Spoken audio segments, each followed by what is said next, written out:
All right, you guys. So this lesson is super easy when you get it and really hard if you don't. And it's very strange in that way because if you get it, you'll be like, oh man, like how can this be so difficult? But it can be. It can be very difficult if you're not paying attention. So please pay attention. And I think I'm going to try to color code this in order. No, that's not highlighter. Okay, hang on. Kitty's on my board. No. Okay. Okay. Here's the highlighter. Okay. So I think what I'm going to do is highlight the functions. Okay. So we're going to do g of x is equal to 2 of x. And we're going to do that in yellow. And then we're going to do h of x in blue. Okay.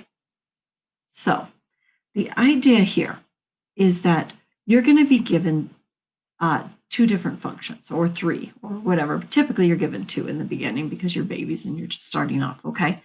So what you're going to be given are two different functions, and your job is to find these, okay? These are sum, product, and difference of two functions. Basically, it's saying g of x is 2x and h of x is 3x squared, all right? You literally need to think of them as like code. Like, okay, instead of the g of x, I'm putting the 2 of x, okay?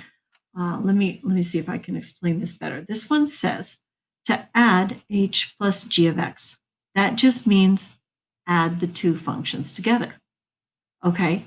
So instead of, by the way, you can also write this like this, g of x plus h of x. Okay, you can. Okay, but it's typically written h plus g of x or g plus h of x. Okay, and the idea is you're just adding them together. So that's 2x plus 3x squared. And it's going to be just, that's it. Okay, but you put it in standard form. So 3x squared plus 2x. That's how we typically write it. Okay. Then we're going to, then we're going to multiply them. Okay, so that would mean 2x times 3x squared. And that is 6x cubed. And that is h times g of x. Notice that is not going to be the same. You guys, in a few moments, we are going to see this. H of, that's red, h of g of x. H of g of x. Okay, that is not the same as a multiplication. Multiplication dot is so much smaller. That is a little tiny circle, almost looking like a degree, but in the middle. Okay, I just want you to be aware. Okay, so we're multiplying, and then the last one is subtraction. But order matters. It tells you to subtract g from h. So h comes first. Okay, and that's it. So I actually didn't need colors in this case. I'm hoping I didn't. Okay, so hopefully you would actually, you know what? It's funny. H plus g of x. I know addition is commutative. It doesn't matter the order. But had I read it correctly, I would have put it in that order right away. This, I would have put it in that order, 3x squared plus 2x. Just saying. Okay? All right. Moving on. It's not really, I'm hoping it's not hard. Okay? It's just making sure you recognize that. Okay? These functions, g of x is equal to x minus 3. F of x is equal to this big old quantity. This whole thing is f of x. It says find g of x divided by f of, well, it says g over f of 2. So what it's telling you is to take g, divide it by f, and instead of leaving x, we're now going to plug in a 2. Okay, so now we're going to plug in 2 minus 3 over 2 minus 1 times 2 plus 2. And we're going to get negative 1 is equal to 2 minus 1 is 1. And that's 4. And that's your answer, 1/4. Okay? It says find all values that are not in the domain of g of f. Now here, this is a really important concept. Here's the idea. Remember, we cannot divide by 0 ever. So anything that will make the denominator 0 is a big no-no. So x cannot be equal to 1 because 1 minus 1 is 0. And x cannot be equal to -2 because -2 plus 2 equals 0. And you cannot have a 0 in the denominator. These are called domain restrictions. They are telling you what x cannot be. Okay, and really to solve them, you just do the typical thing that we always do, which is to set it equal to 0 and solve. I didn't do it because I think you guys are pretty good at doing this by now. Trying to make a negative, it's not going. Okay, there. Okay, yes. Okay, moving on. Okay, let's take a look. It says, here's our functions. Find the value. Okay, now this could also be written as r of s of 3. Okay, just so you know.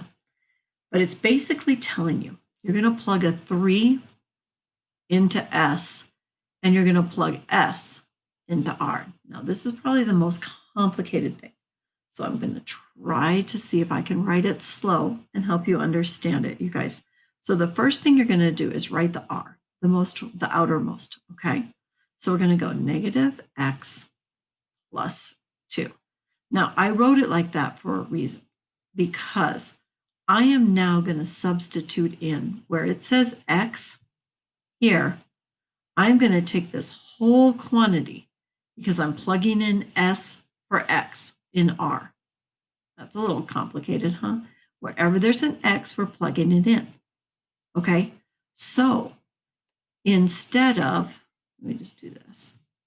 Instead of x in the r equation, we're going to plug in negative 2x squared minus 1. Okay, plus 2. Do you see what we did? We carried down the 2 because the 2 was there. And instead of this x, we now plugged in 2x squared minus 1. Look, we kept the negative and we kept the 2. All right, but now it says plug in a 3. So we need to go negative 2 times 3 squared minus 1 plus 2. So negative 2 times 9 minus 1 plus 2. 18 minus 1 is 17. Plus 2 is negative 15. Okay? All right. That is how you plug a function in. You guys, if I had asked you to do this, what if I had asked you to do s of r of 2? Okay, that means you're going to be taking s. Let's write s first. It's on the outside. Okay. S is equal to 2x squared minus 1. So instead of this x now, instead of this x, we are now going to be plugging in the r. R was negative x plus 2. So we go 2 times negative x plus 2, and then we're going to square it because that's what happened, minus 1. See what we did? We plugged in, this is actually r, okay, and we plugged it into s wherever the x was, and we kept the square, we kept everything else. All we did is replace x. The thing that makes this confusing is that x is different in each equation. Like there's 2 x's, and it makes it confusing because you think like you have to have it the same. You don't. Okay, we're going to take that x out, and we're going to put in this other weird, expression for x. And then you're going to square this. Minus 1. And then if you want to, you could actually plug in the 2 right now. I mean, you could. why not?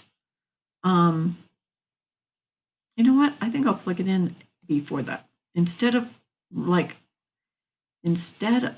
multiplying it all out, let's plug in the 2 earlier. So we get -2 plus 2 minus 1. Much easier, you guys, because negative, it doesn't matter that it's squared, because -2 plus 2 is 0.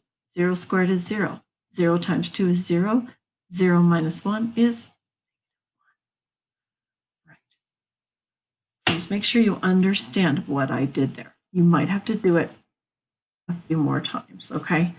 Okay, now we're going to talk about inverses, okay? I will make this an activity in class, but okay, for today. You can tell that two functions are inverses if when you plug them into each other, you get x. And it has to work both ways. This is how you can tell functions are inverses.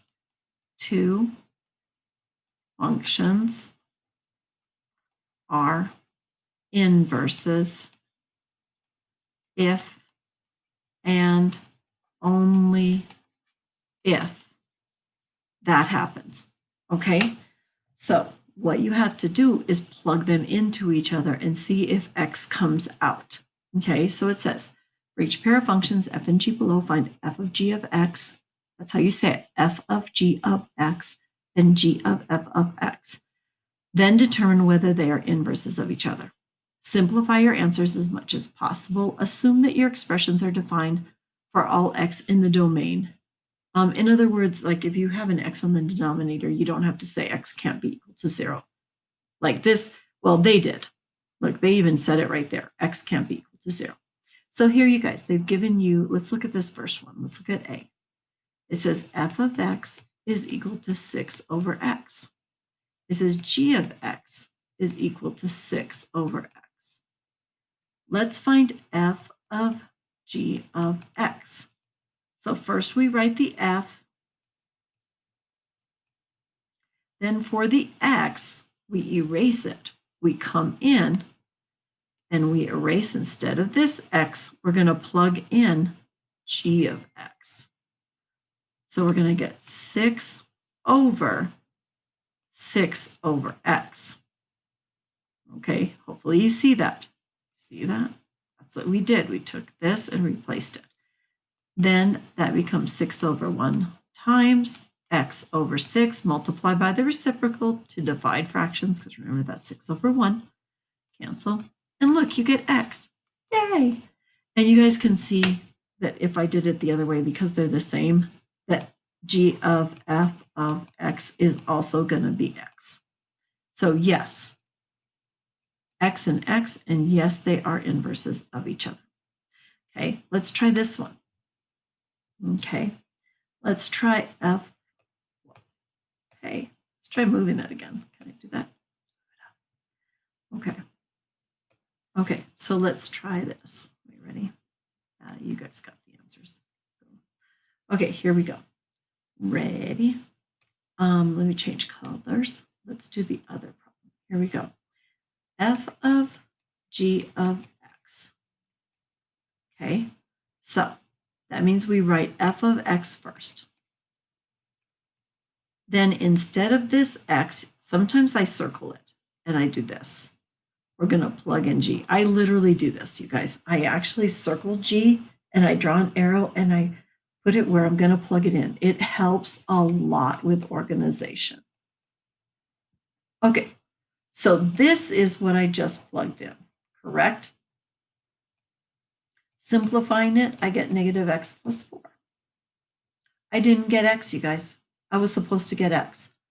Since I didn't get x, they are not inverses. Nope. Okay. And like I said, I'll explain what inverses are in class. We'll do an activity, but yeah, to try to do it in notes, I'm not gonna. Okay, one-to-one functions are the one-to-one functions g and h are defined as follows. That just means they're functions. Find the following. Okay, so here's the idea of an inverse. Let me just explain this real quick. If you're given x and y, okay, one function well, you're given x and it'll tell you what y is. The inverse function, if this is the forward function, the inverse function will take it backwards. Given y, it'll get you to x. That's the inverse function. Okay, kiddo? All right. So it's not as hard as it seems. The inverse function of x. Here's the rules. Here's how you do it. Step one is you change your x and your y. You exchange them, perhaps. Maybe that's even better. Okay, so if I have g of x is equal to negative 2x minus 9, okay, the first thing I want to do is change g of x to y. Okay, the second thing I want to do is switch my x and my y. Okay, that's what I needed. The word was switch. Okay, let me try this again. Let me give you different. Whoa, don't do that again. Don't do that again. I hate when it does that. Y'all, I can't even get it back. Okay, so whatever. I'm going to just let you, I'll try to just do it with something. I can't believe I can't control Z it. Oh, there it is. Okay, there we go. Cool. All right. So the first thing you want to do, I'm sorry, guys, I'm going to have to just do it like this. Okay. One, the first thing you want to do is change your function notation to a y. Second is switch your x and y. So here, instead of y, I'm going to put x, and instead of x, I'm going to put y. And 3, we solve for y. So I'm going to add 9 to both sides. Okay, and I'm going to divide by 2. So y is going to be equal to, okay, y is going to be equal to x plus 9 divided by negative 2. And a lot of times they won't let you leave that negative on the bottom, so it comes up to the top. You switch the signs on the top and make the bottom positive.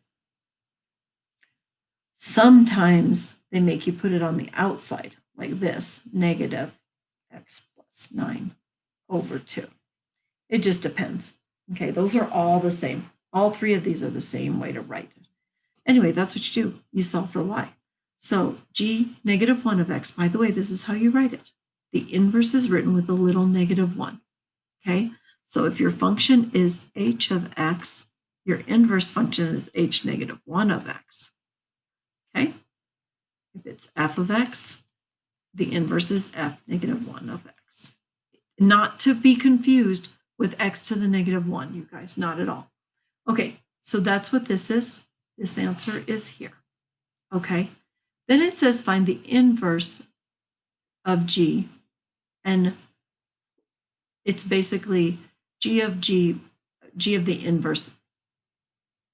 Find the inverse of g, okay, which we have right here. And then we want to plug it in, okay? We want to plug g into that, and then we want to find it of negative 1. So here, let me help you understand what they're asking. Well, do not want to erase it. Go to highlighter. Okay, this is what we're going to work on, right? Okay, so what we're going to do is we're going to erase this stuff down here. If I don't erase my box, oh wait, I know what I can do. Lock it down. No, I don't want to lock it on. Okay, hang on. Let's see. Actually, you know what? I think this might be my last one. No, it's not. It's almost though. So I'm going to go here. Okay, so what we're going to find right now is we're going to find g. We're going to find g. Oh, come on. Sorry, guys. We're going to find g negative 1 of g of negative 1. So we're going to write the inverse first. So I'm going to write y is equal to x plus 9 over negative 2. I like that one best. And instead of this x now, I'm going to plug in g. Okay. And g was negative 2x minus 9.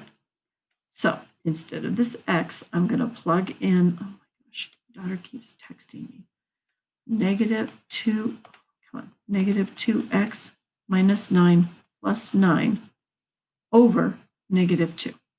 So these cancel out, and I'm going to get these and these cancel to get 1. So I get x. So I'm going to get, if I plug in negative 1, I'm going to get negative 1. All that is to say, you guys, is that actually I'll leave it for you to discover. But basically, if they're inverses of each other and you plug them into each other, you're going to get x. So no matter what they give you, it's going to be that value. Okay, h negative 1 of 0. Okay, h negative 1 of 0. So what you want to do here is just look at the h. See how they've given you values? What you want to do is find, normally this is x, right? Okay, but this is the inverse. Okay, so we want to find where y equals 0 instead. Okay, so we find it here, and the answer is going to be 4. Okay, because 4, if we plug in 0 for y, we're going to get x as 4. Okay. Yeah. Okay, I'm going to just leave that as that. Okay, let's go to the next one. Okay, question, are these even or odd? I think by now this should be really easy for you. Odd is when your arms are in different directions. Even is when they're on the same. And neither is if, well, okay, here's the fancy definition. The fancy definition is that even has to have symmetry with respect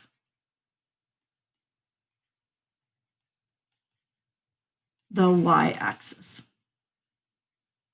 In other words, if you're given a parabola and it goes through 0, 0, for example, or it has symmetry along this y-axis, this is even. But the minute we move it to the side, it is no longer symmetrical with respect to the y-axis, and it's no longer even. So this is not even because it's not symmetrical with the y-axis. It's also not odd because odd is when it has symmetry with respect to the origin. Okay, and what that means is that you can spin it. You can spin it 180 degrees and you get the same thing. In other words, if I spin this thing 180 degrees, check it out, I'm going to get the same thing. So this is an odd function. This is neither. Okay. This, I want to say it's even because it has, yeah, because it goes through 0. Look, it doesn't have, well, I think it does. Why don't you use Desmos for this? But I'm going to say that this is, yeah, I'm not sure. This might move it. This might move it and then it screws it up. Okay. This is definitely even. I know because there's nothing attached to it. So I know it goes through 0, 0. This one might not go through 0, 0. In fact, I would say use Desmos to graph these and figure them out. Okay. But you're looking you'll have good examples with Alex. Alex will give you good examples.